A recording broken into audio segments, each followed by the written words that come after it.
Bonjour les scorpions, je vous retrouve pour la guidance du mois de mars 2023. J'espère que vous allez bien. On va regarder ensemble les messages qui arrivent pour vous pour ce mois-ci, sachant que c'est une guidance générale et elle ne parle pas à tout le monde. Donc prenez uniquement les messages qui résonnent en vous. On va regarder au niveau général avec l'héritage du tarot divin et le défi avec le tarot magique de la sorcière blanche. Les petits messages avec les 77. On va regarder la sphère émotionnelle, sentimentale, affective avec l'oracle des miroirs et la métisse Love Oracle. Et je prendrai une carte du tarot du Rider-Waite pour chacune des 12 maisons astrales. Comme ça, on aura un panel assez important sur ce qui va vous arriver ce mois-ci. Alors, l'énergie qui vous accompagne, c'est l'énergie de la foi. C'est une carte majeure, la foi. Et la foi, c'est une transformation, c'est une élévation spirituelle. Il y a des choses qui changent, il y a des choses qui se modifient. Vous vous transformez sur certains points, vous évoluez par rapport à certaines situations. Alors ça peut être par rapport à du matériel, ça peut être par rapport à de l'émotionnel, pardon. Mais en tout cas, il y a une évolution et une élévation en fait. On va regarder un petit peu, j'ai eu deux cartes du tarot magique avec le défi. On a la flamme sacrée avec désir, dynamisme, passion et la réponse. Réponse, clarté, dénouement. Alors j'ai l'impression que pour ce mois-ci, on vous dit de vous consacrer à ce qui vous fait plaisir, à vos passions, à ce qui vous, dans la mesure du possible, à ce qui vous fait vibrer en fin de compte. Et en faisant ça, j'ai l'impression qu'il y a des choses qui vont se déverrouiller. Vous aurez des réponses à certaines questions. Ça peut être au niveau du matériel, ça peut être au niveau de l'affectif et du sentimental, mais en vous consacrant à des choses qui vous font plaisir, à vos passions, à des choses créatives, il y a des solutions qui vont vous apparaître. Vous aurez peut-être des synchronicités, des messages qui vont vous permettre justement cette élévation, cette transformation et peut-être cette façon de voir les choses un petit peu différentes sur ce mois. On va regarder les messages généraux avec les 77.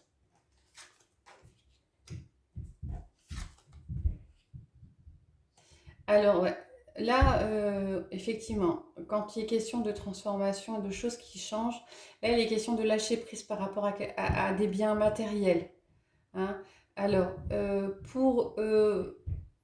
ça va peut-être occasionner chez vous, si vous lâchez prise et prenez du recul par rapport à ce qui est matériel, par rapport à un bien en particulier ou de façon générale, ça occasionnera peut-être chez vous cette impression de solitude. C'est pas du manque, c'est de la solitude, mais on a l'impression que c'est nécessaire pour que vous puissiez vous recentrer en fait. Il faudra peut-être pour certains lâcher un peu plus l'aspect matériel ce mois-ci et vous permettre de vous recentrer. On a la carte de la patience, du travail et de l'enfant. Alors pour certains, il y aura peut-être des relations, avec un enfant, avec une personne plus jeune qui sont un petit peu compliquées, un petit peu conflictuelles. Donc là, il y a un travail à faire sur vous, il y a un travail à faire par rapport à la relation, mais les solutions ne seront pas trouvées tout de suite. Il est question de patience. Alors là aussi, si on part dans le domaine plus général avec les cartes qu'on a vues au début, il y a un travail général à faire sur vous, dans un domaine en particulier, qui va prendre du temps, mais qui occasionnera derrière un renouveau, une renaissance, quelque chose de... peut-être un nouveau projet qui va aboutir, mais ça demandera quand même un travail et des efforts et un certain temps. On a la clé... on a à nouveau le savoir-connaissance et on a la protection. Il y a pour certains des formations peut-être sur ce mois-ci. Il y a peut-être, vous attendiez peut-être une solution pour pouvoir faire une formation, peut-être un accord, peut-être il y avait peut-être un blocage, peut-être un blocage matériel, un blocage financier, un blocage au niveau du temps où vous ne trouviez pas. Donc il y a peut-être une solution qui est trouvée pour pouvoir suivre une formation. Et la carte 43, c'est la carte de la protection divine. En tout cas, quelle que soit la formation, vous êtes protégé et c'est le bon chemin à suivre. Pour d'autres, vous allez peut-être découvrir, on a toujours cette carte-là qui est de la protection, c'est la carte du sacré qui renvoie quand même à la carte de la foi. Et donc, il y a peut-être, vous allez peut-être apprendre des nouvelles choses ce mois-ci au niveau spirituel, où il y a peut-être des choses qui étaient verrouillées qui vont se déverrouiller avec la clé, hein. Il y avait peut-être des blocages internes chez vous et qui vont se déverrouiller ce mois-ci. Ouais, dans le cadre du sacré, de la protection divine, peut-être pas forcément de la spiritualité, mais en tout cas des choses qui vont se déverrouiller pour votre plus grand bien. On a la carte du printemps, la carte de l'abandon, de tourner le dos. Ah, il y a une surprise. La carte du poisson, c'est la carte de la surprise, de quelque chose d'inattendu. Donc il y aura peut-être... alors, c'est le début du printemps quand même, hein, au niveau du mois de mars.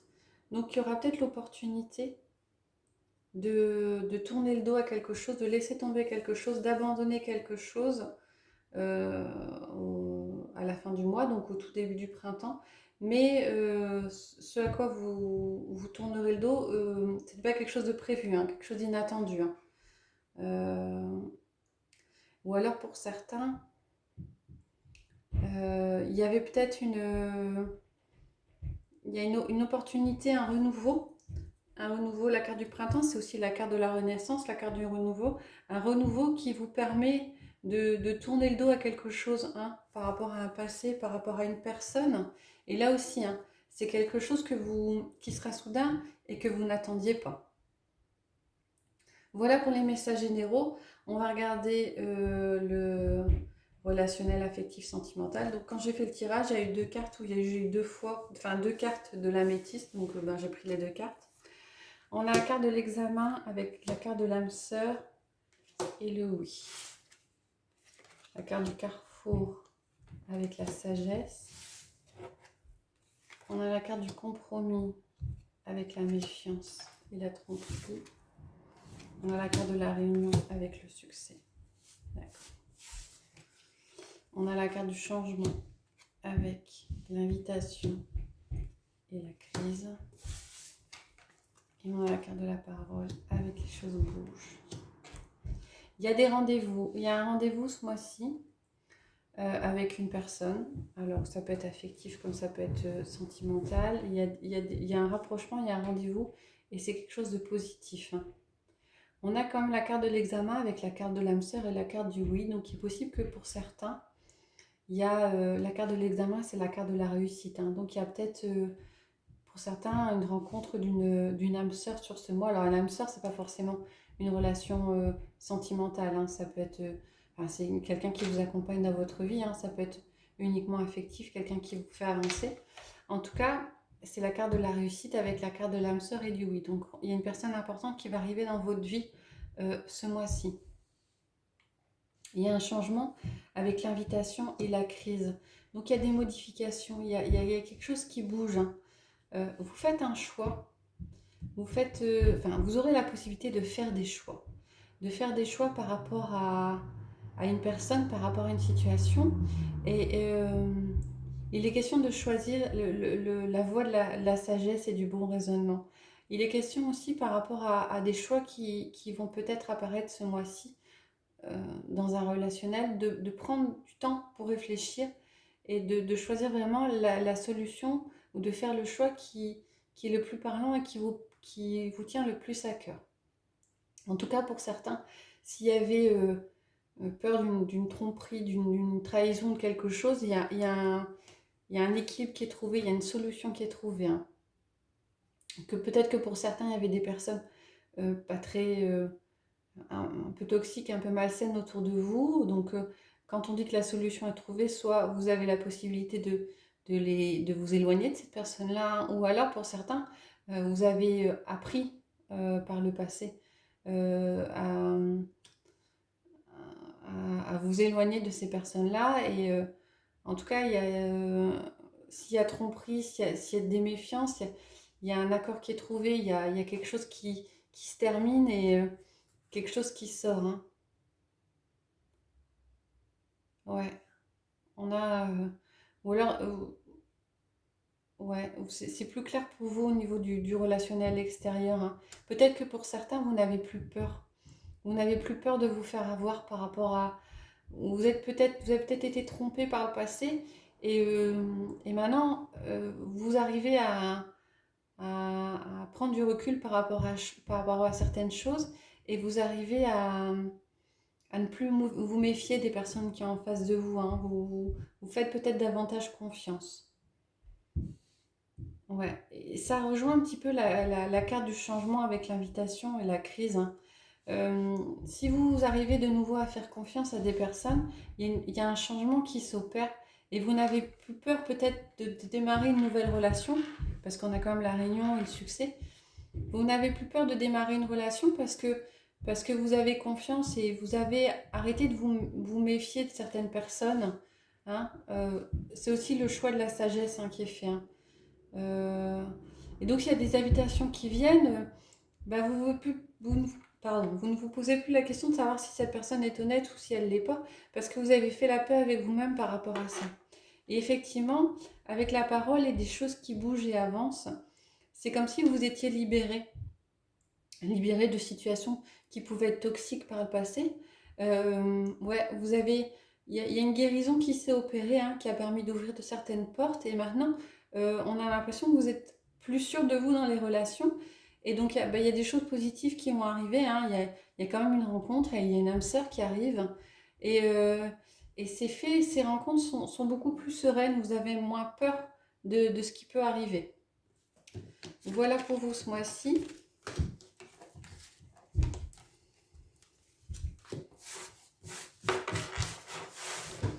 Alors, on va prendre les 12 maisons du ciel astral. Et on va prendre une carte pour chacune d'elles.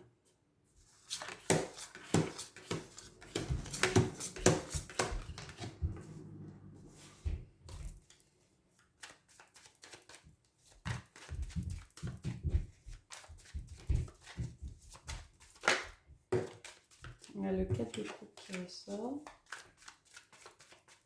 Peut-être qu'en écoutant des choses, il y a des choses qui vous sont proposées au niveau émotionnel et que vous ne voulez pas voir. Il y a une tentation avec le diable. Certains sont aussi, ça n'arrête pas de sauter. Et ça occasionne une certaine confusion. Allez, on va prendre une carte pour chacune des maisons. Alors, la maison 1, c'est la maison de l'ego, du mental. C'est la maison de la personnalité, ce à quoi vous pensez, ce qui est en votre esprit ce mois-ci. On a le 6 de coupe. Alors, pour certains, il y aura de la nostalgie, des réminiscences de choses du passé. On est avec l'émotionnel, hein, donc il y a peut-être pour certains besoin d'un retour en arrière, de vous consacrer à des choses qui vous font plaisir, peut-être à écouter un petit peu plus votre enfant intérieur, hein, sur ce mois-ci, hein, pour vous faire plaisir. La maison 2, c'est la maison des biens, des finances, des ressources, des possessions. On est dans le 7 de bâton. Alors là, il est question peut-être de devoir fournir un effort pour pouvoir acquérir peut-être un bien. Pour certains, le mois de mars sera peut-être un mois financièrement un petit peu difficile, où il n'y aura peut-être pas forcément les rentrées d'argent que vous souhaitiez. Mais en tout cas, il est question de vous accrocher sur ce mois-ci. Il y a encore un effort à fournir pour pouvoir aboutir à ce que vous voulez. La maison 3, c'est la maison des communications, des échanges, c'est la maison aussi de l'entourage proche. On a le 10 d'épée. Au niveau de la communication, il y a quelque chose qui se termine. Il y avait peut-être des communications qui étaient lourdes par rapport à certains. Alors, c'était peut-être par rapport à un entourage proche, hein, ou par rapport à d'autres personnes. En tout cas, il y a un cycle qui se termine avec le 10 d'épée, hein. On a quelque chose de lourd qui s'arrête. La maison 4, c'est la maison du foyer, de la famille, c'est la maison des fondations aussi. On a la reine de Pentacle. Ah, moi j'ai l'impression que sur ce mois-ci, les scorpions, vous allez cocooner, vous allez faire peut-être prendre soin un peu plus de votre intérieur, vous consacrer à votre foyer, vous consacrer à votre famille sur ce mois-ci. La maison 5, c'est la maison des enfants, c'est la maison de l'amour, c'est la maison des loisirs et des plaisirs. On a de la nouveauté. On a de la nouveauté à ce niveau-là. Alors pour certains, il y a peut-être des nouvelles choses qui arrivent et qui vous font plaisir, des nouveaux loisirs. Pour d'autres, il y a peut-être aussi un nouvel amour, hein, c'est de la nouveauté. Mais on dirait que c'est on n'est pas dans l'émotionnel, on a l'impression qu'il y a l'amorce de quelque chose qui se construit. On est plus dans la construction de quelque chose plutôt que dans le côté un petit peu fleur bleue d'une nouvelle rencontre. La maison 6, c'est la maison du travail, la maison de la santé. Ah, là, au niveau du travail, on a l'impression qu'il y a une dualité qui s'opère. On voit la personne, elle a 2 épées, elle a les yeux bandés et elle a un choix à faire. En tout cas, elle a l'impression de devoir faire un choix. Elle a 2 oppositions et visiblement au niveau du mental, c'est un peu lourd hein, parce que c'est les épées. Hein. Donc il y a peut-être une situation, une dualité au niveau du travail qui est un petit peu difficile ce mois-ci. La maison 7, c'est la maison du couple, de l'association. L'amour, c'est la maison de l'autre. Il y a une grosse transformation. Une grosse transformation au niveau de votre couple. Il y a quelque chose qui change énormément. Hein, après, les scorpions, c'est la carte de la mort, vous êtes associés. Hein, on a l'impression que il est question comme si le château de cartes qui s'écroule et ça redémarre. Hein, c'est le phénix qui renaît. En tout cas, il y a quelque chose qui va se terminer, quelque chose qui va redémarrer, mais c'est assez puissant et assez fort. La maison 8, c'est la carte de la transformation, de la remise en cause. C'est la carte des choses qui doivent changer aussi. Hein. On a le chariot. Alors, la carte du succès. Alors, soit c'est... moi, j'ai l'impression plus que c'est un état d'esprit. Hein. On vous dit de croire en vous, de persévérer. Hein. Peut-être que pour certains, dans certaines situations, vous aviez tendance peut-être à abandonner, à ne pas aller jusqu'au bout. En tout cas, avec le chariot, on vous dit là dans ces situations-là, il va falloir vous accrocher, il va falloir persévérer. Il y a le succès qui arrive, mais ouais, faut s'accrocher un petit peu. La maison 9, c'est la carte des voyages, de la spiritualité. On a le 6 de bâton. Donc on a du succès. Alors pour certains, il y a peut-être des voyages qui sont très positifs, hein, à l'occasion de peut-être certains de partir en vacances, en tout cas ça vous fait du bien. Pour d'autres, si on est dans le côté spirituel, il est question de succès, peut-être si vous développez un pan particulier de la spiritualité, hein, en tout cas il y a du succès à ce niveau-là. Pour certains qui font des études aussi, hein, on a de la réussite et on a pas mal de succès. La maison 10, c'est la maison de la carrière, de la position sociale. C'est la maison de la réussite. Cavalier d'épée. Ah, c'est un peu mouvementé, j'ai l'impression, au niveau de votre carrière, au niveau de votre position sociale. Il y a peut-être beaucoup de choses qui arrivent, ou alors une chose qui arrive et qui arrive très vite, hein, qui va peut-être un petit peu chambouler. Hein. Ouais, il y a de la rapidité là, hein, des choses qui bougent et des choses qui bougent très vite. Hein. La maison 11, c'est la maison de la fraternité, des projets collectifs, des projets avec autrui, la maison des relations, la maison des amis. On a de la tempérance. Donc on a l'impression qu'il y a quand même un certain équilibre qui est trouvé. Alors peut-être que pour certains vous aviez un projet extérieur et vous arrivez à ajuster ce projet, à trouver des compromis, à avoir un certain équilibre. Pour d'autres, il est peut-être aussi question d'un cercle amical qui vous apporte du bien, qui vous permet justement peut-être de tempérer vos émotions et de ne pas partir dans des excès. Et la maison 12, c'est la maison du bilan, de la retraite, du lâcher-prise. C'est la maison des épreuves aussi, des secrets, du côté caché. On a la confusion. Ouais. Il y aura pas mal de confusion sur ce mois-ci, des hésitations, pardon. Il est question aussi un petit peu d'illusion, des choix à faire et des choix à faire qui seront compliqués. Voilà les scorpions, j'espère que ça vous a plu. Si c'est le cas, n'hésitez pas à commenter, à liker, à vous abonner et je vous retrouve prochainement pour de prochaines guidances. Je vous souhaite une bonne journée.